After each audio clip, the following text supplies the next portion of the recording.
비트코인 네트워크 안에는요, 수만 명의 채굴자들이 정말 치열하게 경쟁하고 있잖아요. 근데 한번 생각해 보세요. 각자 자기 이익만 챙기는 이 경쟁자들이 어떻게 단 하나의 거래 기록, 그러니까 단 하나의 진실에 대해서 모두가 똑같이 동의할 수 있는 걸까요? 이게 바로 비트코인의 가장 위대한 역설인데 오늘 그 속에 숨겨진 천재적인 해법을 한번 파헤쳐 보겠습니다.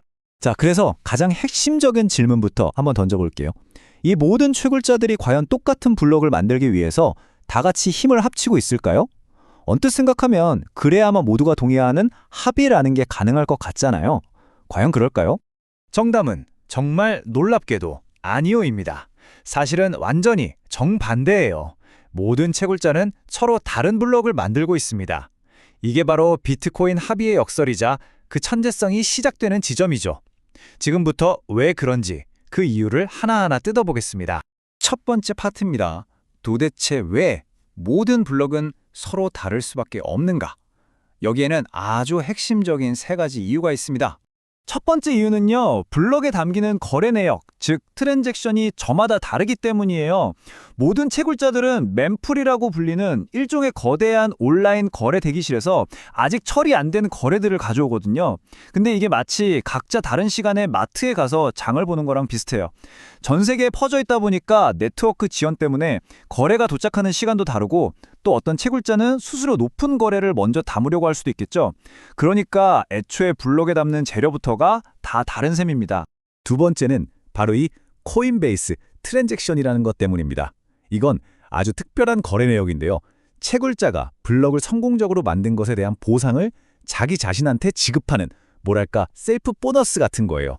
당연히 모든 채굴자들은 자기 지갑 주소를 거기다 적어 넣겠죠? 바로 이것 때문에 모든 후보 블록은 시작부터 자신만의 고유한 서명을 갖게 되는 겁니다. 다를 수밖에 없어요. 그리고 마지막 세 번째 이유, 블록의 지문이라고 할 수 있는 블록 헤더 자체가 다릅니다. 이 헤더 안에는 방금 말한 그 거래 내역들의 요약본인 머클루트가 들어가는데 재료가 다르니까 요약본도 당연히 다르겠죠. 게다가 채굴자들이 풀어야 하는 그 어려운 수학 문제의 정답, 논스 값도 각자 다르게 찾아야 하거든요. 결국 이 모든 요소가 합쳐져서 수만 명의 채굴자들은 사실상 전부 다른 버전의 퍼즐을 풀고 있는 셈이 되는 겁니다. 자, 그럼 여기서 되게 이상한 점이 생깁니다. 아니, 모두가 다른 퍼즐을 풀고 있는데 어떻게 딱 하나의 정답, 즉 합의에 도달할 수 있다는 걸까요? 바로 여기서 비트코인의 진짜 천재성이 드러납니다. 이 문제를 협력이 아니라 아주 무자비한 경쟁으로 풀어버리는 거죠. 이 과정은 마치 100m 달리기 경주 같아요. 자, 먼저 모든 채굴자들이 각자 고유하게 만든 블록을 들고 출발선에 섭니다. 그리고 경주가 시작되면 모두가 동시에 어마어마한 계산을 하면서 자기만의 퍼즐을 풀기 시작하죠. 그러다가 단 한 명의 채굴자가 가장 먼저 정답을 유레카! 하고 외칩니다. 그럼 이 승자는 즉시 자기가 완성한 블록을 내가 이겼다! 하고 네트워크 전체에 쫙 알려요. 그럼 나머지 주자들은요? 하던 걸 전부 멈추고 승자의 블록이 규칙에 맞는지 검증합니다. 만약 유효하다면 깔끔하게 패배를 인정하고 승자의 블록을 다음 체인에 연결한 뒤에 곧바로 다음 경주를 준비하는 겁니다. 바로 이 지점이 정말 중요합니다. 비트코인에서 말하는 합의는 우리 다 같이 이 내용을 블록에 담읍시다라고 미리 약속하는 게 아니에요. 그게 아니라 네트워크 규칙을 다 지키면서 가장 먼저 결승선을 통과한 저 사람의 블록이 진짜다라고 모두가 나중에 동의해주는 과정인 거죠. 그러니까 승자를 인정하는 것 그 자체가 바로 합의인 겁니다. 그런데 모든 경주에는 정말 아슬아슬한 순간이 있잖아요. 만약 두 명의 주자가 거의 동시에 사진 판독이 필요할 정도로 똑같이 결승선을 통과하면 어떻게 될까요? 즉, 무승부가 나오면요? 네, 바로 이 상황이죠.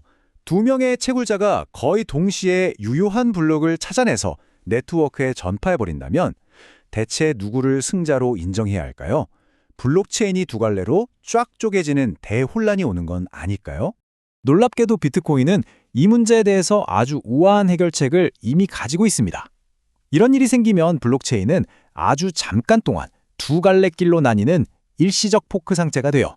하지만 이 무승부는 다음 블록이 발견되는 그 순간 바로 해결됩니다. 채굴자들은 그냥 자기가 먼저 본 블록을 기준으로 다음 경주를 계속하거든요. 그러다 보면 결국 어느 한쪽 길에 다음 블록이 먼저 연결되겠죠. 바로 그 순간 더 길어진 쪽이 공식적인 역사가 되는 거고요. 짧아진 길은 그냥 자연스럽게 버려집니다. 왜냐하면 네트워크는 언제나 가장 긴 체인만을 진실로 인정하니까요. 그럼 그 짧은 길에 있던 경쟁에서 패배한 블럭은 어떻게 될까요? 이 블럭은 고화 블럭, 즉 올픈 블럭이 돼서 네트워크에서 완전히 잊혀집니다. 정말 안타깝게도 이 블럭을 채굴하기 위해 쏟아부었던 그 막대한 노력과 전기세는 아무런 보상도 받지 못하고 사라지는 거죠. 승자 독식, 이게 바로 이 경쟁의 냉혹한 현실입니다. 자, 이제 마지막 파티입니다. 지금까지 살펴본 이 모든 복잡한 과정을 단 하나로 꿰뚫는 절대적인 규칙은 과연 무엇일까요? 이 모든 역설의 가장 깊은 곳, 그 핵심에 도달할 시간입니다. 이 슬라이드가 오늘 설명의 모든 것을 요약하고 있습니다. 우리가 가졌던 가장 큰 오해는 모든 채굴자가 같은 블록을 만들어야 합의가 될 것이다 라는 생각이었어요. 하지만 진실은 그 정반대입니다. 모든 채굴자가 서로 다른 블록을 만들 때 다른 사람의 블록을 검증할 때는 절대적으로 똑같은 규칙을 사용해야 한다. 바로 이거예요. 창작의 자유는 주지만 검증의 잣대는 단 하나로 통일하는 것. 이것이 바로 비트코인 합의의 위대한 역설이자 그 핵심입니다. 이 모든 것을 딱 한 문장으로 정리하면 바로 이렇습니다. 비트코인에서 채굴 노드들은 각자 다른 블록을 만들지만 오직 수학적으로 가장 먼저 증명된 단 하나의 블록만이 살아남는다. 이 놀라운 시스템을 곱씹어보면 이런 질문이 떠오릅니다.